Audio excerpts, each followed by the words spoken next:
નમસ્કાર મિત્રો, ગુજરાત રાજ્યમાં મેઘરાજાએ ફરી એકવાર ધમાકેદાર બેટિંગ શરૂ કરી છે। હવામાન વિભાગની આગાહી અનુસાર રાજ્યના અનેક જિલ્લાઓમાં આજે ભારે વરસાદ નોંધાયો છે। બપોરે 2 વાગ્યા સુધીમાં કુલ 63 તાલુકાઓમાં વરસાદ પડ્યો છે, જેમાં સૌથી વધુ વરસાદ કચ્છ જિલ્લાના લખપત અને રાપર તાલુકામાં 5.5 ઇંચ નોંધાયો છે।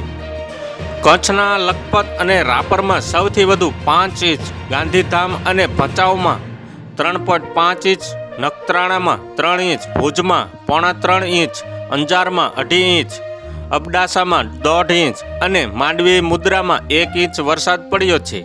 રાજ્યમાં ભારે વરસાદને કારણે વાહન વ્યવહાર અસર થઈ છે। કુલ 339 રસ્તાઓ બંધ થયા છે, જેમાં 2 નેશનલ હાઈવે, 12 સ્ટેટ હાઈવે અને 310 પંચાયત હસ્તકના રસ્તાઓનો સમાવેશ થાય છે।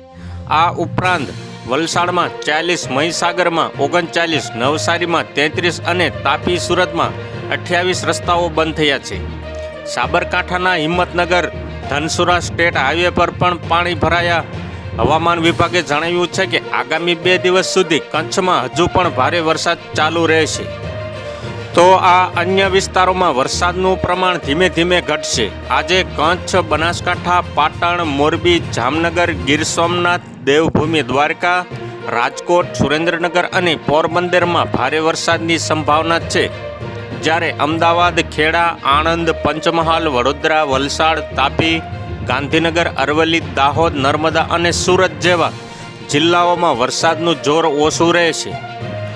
તો હાલ અત્યારે આટલું જ, મળશું નવી અપડેટની નવા સમાચાર સાથે। અમારા વિડીયો પસંદ જ આવતા હોય તો વિડીયોને એક લાઇક કરી દેજો। ચેનલમાં નવા હોય તો ચેનલને સબસ્ક્રાઇબ કરી બાજુમાં આવેલા બેલ આઇકનને દબાવી દો, જેથી જ તમને આવા નવા સમાચારોની અપડેટ રોજ મળતી રહે।